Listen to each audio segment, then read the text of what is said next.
नमस्कार। बड़ी बहस मध्य प्रदेश में आपका स्वागत है। मैं हूं आपके साथ विवेक पांडे। शुरू कर दी है।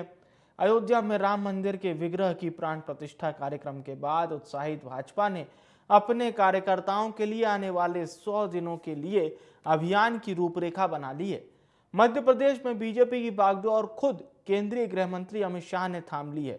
अमित शाह 25 फरवरी को ग्वालियर क्लस्टर की बैठक लेंगे और भोपाल में प्रबुद्ध जन सम्मेलन और हितग्राहियों से बातचीत कर लोकसभा के लिए समर्थन मांगेंगे।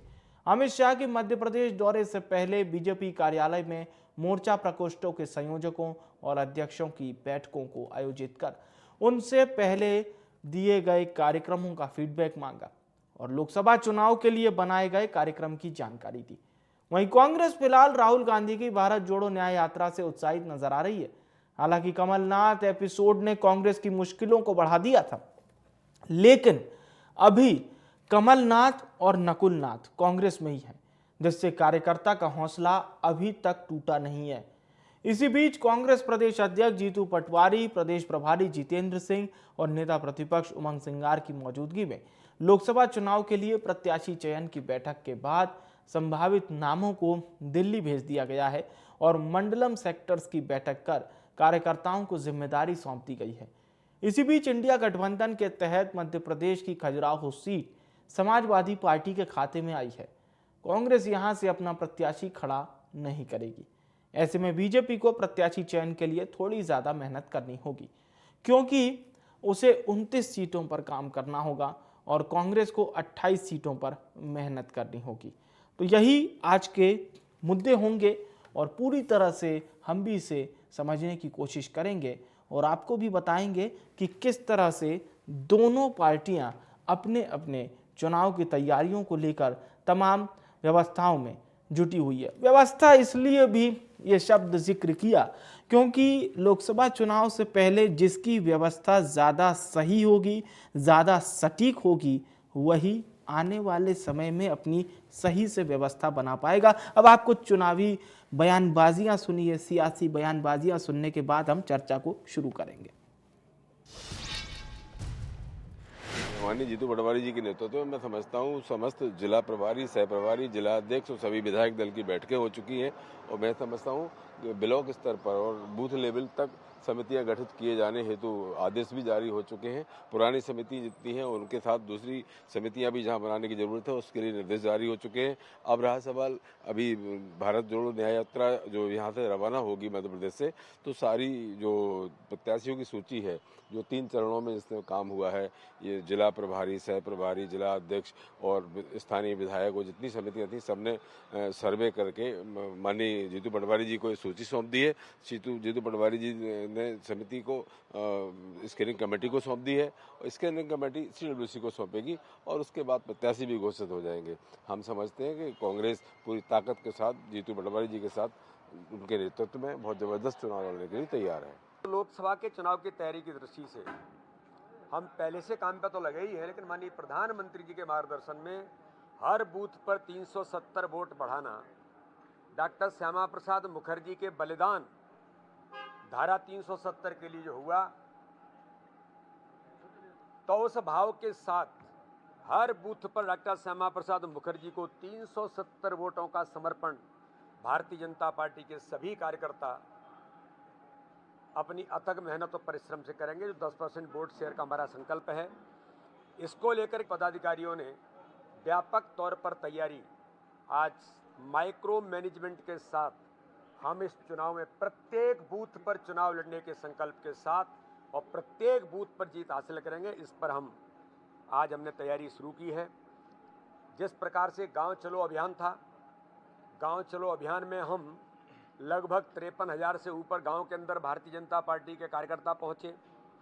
उसी प्रकार से 25 तारीख से 4 मार्च तक, जिसमें मध्य प्रदेश ने 2, 3, 4 मार्च को मध्य प्रदेश के प्रत्येक हितग्राही तक जो केंद्र सरकार, राज्य सरकार की योजनाओं के लाभान्वित हमारे हितग्राही जो हमारी ताकत है, उनसे संपर्क का अभियान भारतीय जनता पार्टी करेगी। मैं वहां से सांसद हूं। जनता ने मुझे पिछली बार 4,92,000 से आशीर्वाद दिया था। जिस दल के पास वहां 2% वोट भी नहीं है, कांग्रेस, अब मैं अपने मुंह से कुछ कहूं तो मुझे अच्छा नहीं है। कांग्रेस पूरे मध्य प्रदेश के अंदर 29 की 29 सीटों पर अप्रासंगिक हो गई है।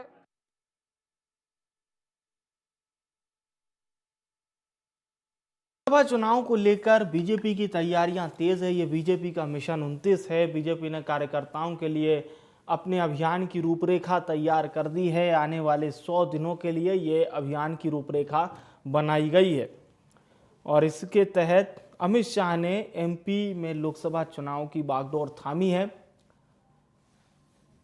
केंद्रीय गृह मंत्री अमित शाह 25 फरवरी को ग्वालियर क्लस्टर की बैठक लेंगे। ये वो तमाम कार्यक्रम है जिसमें प्रबुद्ध जन सम्मेलन होगा, हितग्राहियों से बातचीत होगी। अब हम समझने की कोशिश करते हैं कि दोनों पार्टियों की लोकसभा चुनाव को लेकर क्या कुछ तैयारी है। दो खास मेहमान इस वक्त हमारे साथ चर्चा में जुड़ चुके हैं। मंजरी जैन जी, प्रवक्ता हैं भारतीय जनता पार्टी की, बहुत स्वागत है आपका। राम पांडे जी हमारे साथ जुड़ चुके हैं, प्रवक्ता कांग्रेस पार्टी के, बहुत स्वागत है राम पांडे जी का। चर्चा की शुरुआत राम पांडे जी आपसे ही। बीजेपी ने तो मिशन 29 का नाम दे दिया है, कांग्रेस किस प्रकार से लोकसभा चुनाव को देख रही है? जैसा कि जीतू पटवारी जी बड़ा ऐलान कर चुके हैं कि 50% टिकट उन उम्मीदवारों को दिया जाएगा जिनकी उम्र 50 साल से कम हो, युवाओं को टिकट दिया जाएगा। तो एक ये रणनीति तो अभी तक सामने आई है, लेकिन कैसे बीजेपी का ये मिशन 29 वाला रथ आप लोग रोकेंगे? क्या एक बड़ी चुनौती है कांग्रेस के लिए? जी, कोई चुनौती नहीं है और बीजेपी मिशन 29 नहीं, मिशन 543 भी पूरा कर सकती है। जो देश की 543 लोकसभा सीटें हैं, हाँ, सारी की सारी सीटें बीजेपी जीत सकती है। वैसे अभी तो वो रिकॉर्ड ये है, आपकी पार्टी के पास है, 400 से ज्यादा सीटें कि सिर्फ कांग्रेस ही ला पाई है अभी तक तो। मुझे लगता है बोलने नहीं दिया जाएगा आज। जी राम पांडे जी, मेरी आवाज पहुंच रही है आप तक? मेरी आवाज आप तक आ रही है? हाँ जी, बोलिए, आप बोलिए। हाँ, तो मैं ये बोल रहा हूँ कि भारतीय जनता पार्टी 2024 के चुनाव में 543 लोकसभा सीट भी जीत सकती है। कोई हाँ, बड़ी बात नहीं है, हाँ, क्योंकि इस बार पार्टियां जो चुनाव लड़ रही हैं वो दिखावे के लिए ज्यादा लड़ रही हैं। अच्छा, पीछे का खेल अलग चल रहा है। विपक्ष के जो अकाउंट हैं वो फ्रीज कर दिए जा रहे हैं। हाँ, कांग्रेस पार्टी न तो अपने अकाउंट से पैसे निकाल सकती है, न जमा कर सकती है। हाँ, भारत सरकार ने इनकम टैक्स के माध्यम से कांग्रेस का 65 करोड़ रुपया बाहर निकाल दिया है। जितने भी कांग्रेस के लोग हैं, 100 रुपया भी यदि दान दिया है पार्टी को, 1 लाख रुपए दान दिया है, 1,000 रुपए दान दिया है, उनके पीछे इनकम टैक्स डिपार्टमेंट पड़ा हुआ है। 29 जो हमारे प्रत्याशी मध्य प्रदेश में 2019 का चुनाव लड़े थे और जो संभावित प्रत्याशी हैं उनके पास इनकम टैक्स के नोटिस आ चुके हैं। जो हमारे बड़े नेता हैं जिनके व्यवसाय हैं उनके पीछे ईडी सीबीआई इनकम टैक्स पहले से पड़ी हुई है। तो ये चुनाव विपक्ष versus ED income tax CBI है, बीजेपी तो कहीं है ही नहीं। यदि ईडी इनकम टैक्स सीबीआई को हटा दिया जाए तो 543 सीटें विपक्ष जीतेगा, बीजेपी 0 पर आ जाएगी। तो अभी तक चर्चा चल रही थी लोकतंत्र खत्म होने वाला है, संविधान खत्म होने वाला है, ये प्रत्यक्ष सामने आ चुका है। आजादी के 75 सालों तक ऐसा नहीं हुआ है कि किसी के अकाउंट सीज कर दिए गए हैं। और जितनी भी राजनीतिक पार्टियां होती हैं वो इनकम टैक्स से एग्जम्प्टेड होती है। इनकम टैक्स के उनके यहाँ छापे नहीं पड़ सकते, इनकम टैक्स उनसे हिसाब नहीं मांग सकता है। ये सभी पार्टियों पर ये नियम लागू होता है। उधर आपने चंडीगढ़ का चुनाव प्रत्यक्ष देख चुके हैं। सुप्रीम कोर्ट बोल चुका है जो चंडीगढ़ का जो चुनाव है वो लोकतंत्र की हत्या हो चुकी है। जो पीठासीन अधिकारी है वो भारतीय जनता पार्टी का पदाधिकारी था जिसको चुनाव आयोग ने पीठासीन अधिकारी बनाया और उसने कांग्रेस पार्टी, आप पार्टी के जो मतपत्र थे वो कैंसिल कर दिए। बीजेपी पार्टी के मेयर को चुनाव जिता दिया। जब सुप्रीम कोर्ट में गए तो सुप्रीम कोर्ट में सुनवाई हुई और जो पीठासीन अधिकारी बीजेपी के पदाधिकारी ने जिन मतों को कैंसिल किया, सुप्रीम कोर्ट ने कहा इनकी भी गिनती होगी और उसके बाद कांग्रेस और आम आदमी पार्टी का मेयर चुनाव जीता। जब एक छोटे से मेयर के चुनाव में ये इतना बड़ा कांड कर सकते हैं तो 543 सीटों पर ये क्या करेंगे? इलेक्टोरल बोर्ड के माध्यम से चंदा लिया जा रहा है। 95% चंदा बीजेपी ने लिया है, 5% पूरे विपक्ष को। और सुप्रीम कोर्ट ने कहा है जो इलेक्टोरल बॉन्ड से चंदा लिया जा रहा है ये भ्रष्टाचार का प्रतीक है। ये अवैध पैसा है, किसने चंदा दिया है, ये जानकारी तुरंत दें। कांग्रेस देने को तैयार है, लेकिन बीजेपी तैयार नहीं है। बीजेपी सुप्रीम कोर्ट में कह रही है कि नहीं नहीं, हम जानकारी नहीं देंगे। हाँ। अभी तक जानकारी बीजेपी ने नहीं दी है। तो कहने का मतलब है ये virtual meeting, Mandalam meeting, sector meeting और 29 सीटों पर कौन लड़ेगा कौन नहीं लड़ेगा, खजुराहो से कौन नहीं लड़ेगा, ये सारा सब कुछ सेकेंडरी हो चुका है। जब कोई हमारा नेता आएगा या हम कोई भी कार्यक्रम करेंगे तो टेंट तो लगाएंगे, बट जब टेंट लगाने के लिए पैसा नहीं होगा, खाते से पैसा निकाल ही नहीं सकते, खाते में जमा नहीं कर सकते, तो टेंट कैसे लगाएंगे? पंपलेट छापी जाएंगी। भाई हम बताएंगे कि बीजेपी ने कहा था 450 का सिलेंडर देंगे, नहीं दे रही है। बीजेपी ने कहा था 3100 रुपए प्रति क्विंटल पे धान खरीदेंगे, नहीं दे रही है। तो जो भी बीजेपी ने घोषणा की थी और वो नहीं की है, तो वो पैम्पलेट हम जब छापेंगे, पैसा बैंक से निकालने जाएंगे, बैंक से पैसे ही नहीं निकलेगा। जब सारे खाते सीज हैं तो विपक्ष चुनाव कैसे लड़ेगा? इस बार का जो चुनाव है विपक्ष की तरफ से जनता लड़ेगी, जनता पैसा खर्च करेगी, और हो सकता है 2 महीने में विपक्षी पार्टियों के रजिस्ट्रेशन ही खत्म कर दिए जाए। आज सरकार के पास पावर है, हो सकता है 2 महीने देखते हैं कांग्रेस का रजिस्ट्रेशन ही खत्म कर दिया जाए। यदि कांग्रेस का रजिस्ट्रेशन खत्म कर दिया तो चुनाव कैसे होंगे? ये अब कांग्रेस को नहीं सोचना है। चलिए अब पूछ लेते हैं मंजरी जैन जी, या तानाशाही चाहते आपने हैं? सुना राम पांडे जी को, सिलसिलेवार उन्होंने पूरी एक बात बताई है और ये कहा है कि आपकी पार्टी कुछ ऐसी पटकथा लिख रही है जिसके तहत आप जितना चाहेंगे वो सीट जीत सकते हैं, क्योंकि सरकार अपने पद का लगातार दुरुपयोग कर रही है, अपनी शक्तियों से दूसरी पार्टियों का दोहन कर रही है। क्या ये सही बात है? दूसरी पार्टियों को डिमोलिश करने के लिए ये पूरी कवायद है? देखिए, मैं एक बात राम पांडे जी को बताना चाहती हूँ कि कांग्रेस जो है वो अपनी कमजोरियों पर और अपने पापों पर पर्दा डालने की कोशिश कर रही है, इसके अलावा कुछ नहीं है। भारतीय जनता पार्टी विकास के मुद्दों पर चुनाव लड़ रही है, गरीब के कल्याण पर चुनाव लड़ रही है, महिला सशक्तिकरण पर चुनाव लड़ रही है। आज हमने युवाओं के सशक्त करने का काम किया, देश को 5वीं आर्थिक जो शक्ति है वो बनाने का काम किया है। तो आज जो देश जिस गति से आगे बढ़ रहा है और जिस तरह से देश का विकास हुआ है, उसको देखकर जनता वोट करती है। आज कांग्रेस के पास मुद्दा कुछ नहीं, मुद्दा विहीन पार्टी हो गई है। इनके पास ना तो नेता है, ना नेतृत्व है और ना मुद्दा। अच्छा, और मुद्दा क्या है? मोदी हटाओ और बीजेपी हटाओ, इसके अलावा इनके पास कोई मुद्दा नहीं। ये मुद्दे की बात कभी नहीं करेंगे। ये जनता के बीच में क्या क्या लेकर जाएंगे, क्या मुद्दे लेकर जाएंगे, ये उस पर बात नहीं करेंगे। ये बात करेंगे कि मोदी जी को कैसे हटाना है, मोदी जी हिटलर है, ये है वो है, और कांग्रेस ने आजादी की लड़ाई लड़ी, नेहरू जी सर्वमान्य नेता थे, और ऐसा ये इस तरीके की बात करेंगे। लेकिन जनता के दुख दर्द को इन्होंने कभी समझा नहीं। आपने इस देश पर सबसे ज्यादा राज किया। आपने जब जनता के दुख दर्द को नहीं समझा तो जनता ने आपको वापस और घर बैठाने का काम किया है। आज देश जो चहुमुखी विकास कर रहा है, आज वैश्विक आर्थिक शक्ति के रूप में उभर रहा है, तीसरी आर्थिक शक्ति की तरफ हम बढ़ चुके हैं। न केवल हमने अपनी संस्कृति सभ्यता को बचाने का काम किया, बल्कि हमने विकास के कार्य किए, गरीब के कल्याण के लिए काम किए। और वैश्विक स्तर पर यदि आज मोदी जी का नाम दिया जाता है तो उसका कारण है कि मोदी जी का विजन साफ है कि भारत को विश्व गुरु बनाना है, और उस तरफ सारे काम किए जा रहे हैं। उस विजन को लेकर उस दृष्टि से सारे काम किए जा रहे हैं।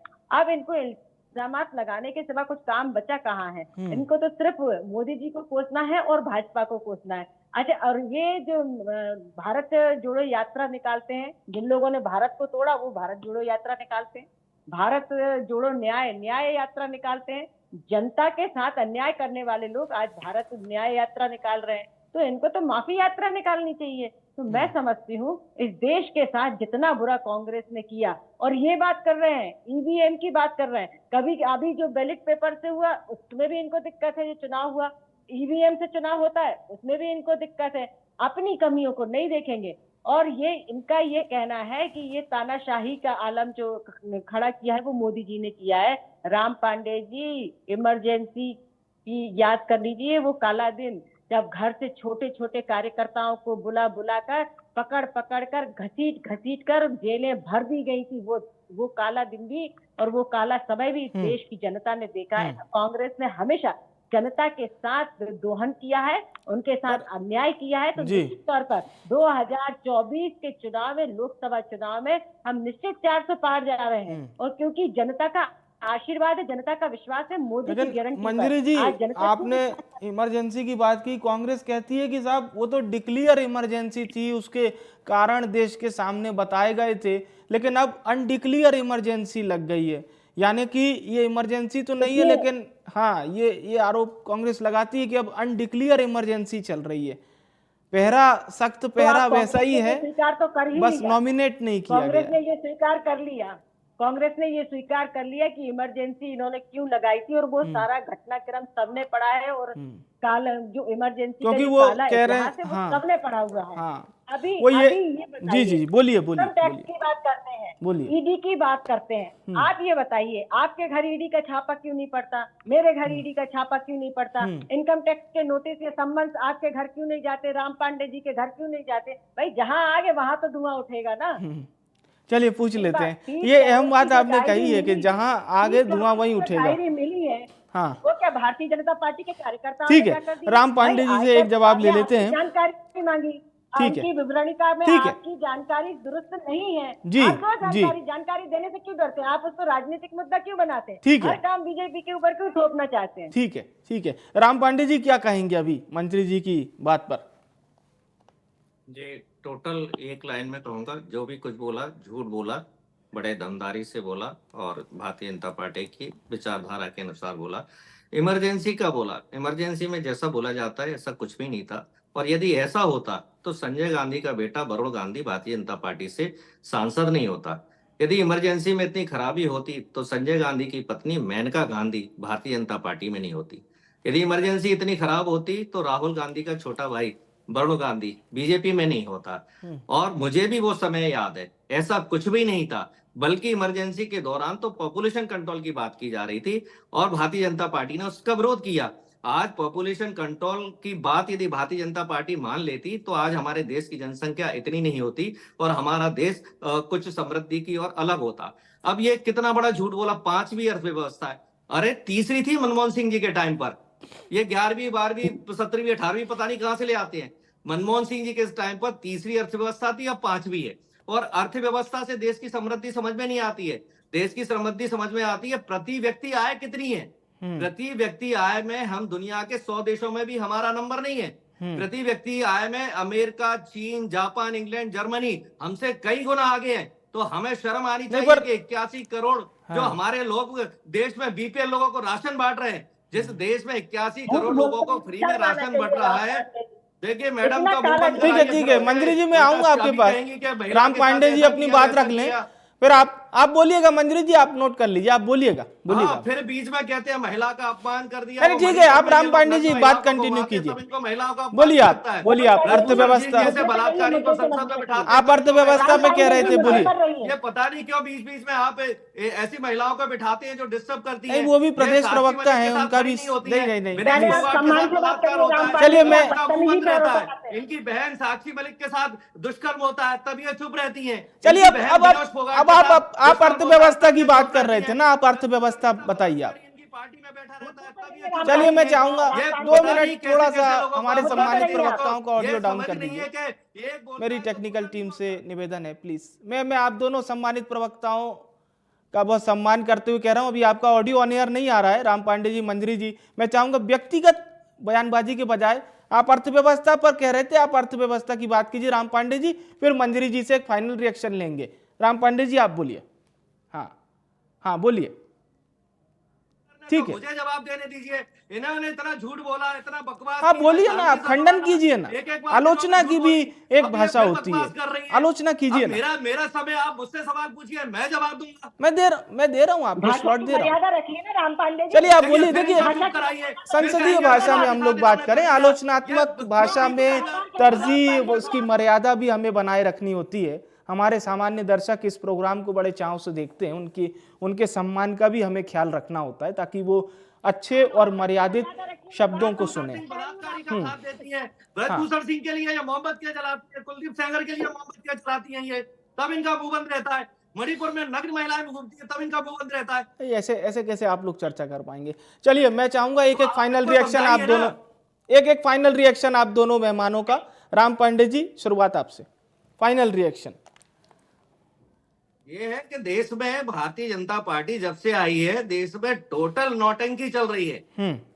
आप लोग सच्चाई दिखाया कीजिए जी। ये देखिए, मैं इनकी बीजेपी की नौटंकी आपको बताता हूँ। ये क्या बोल रहे हैं मोदी जी, कितना झूठ बोलते हैं, सुनिए।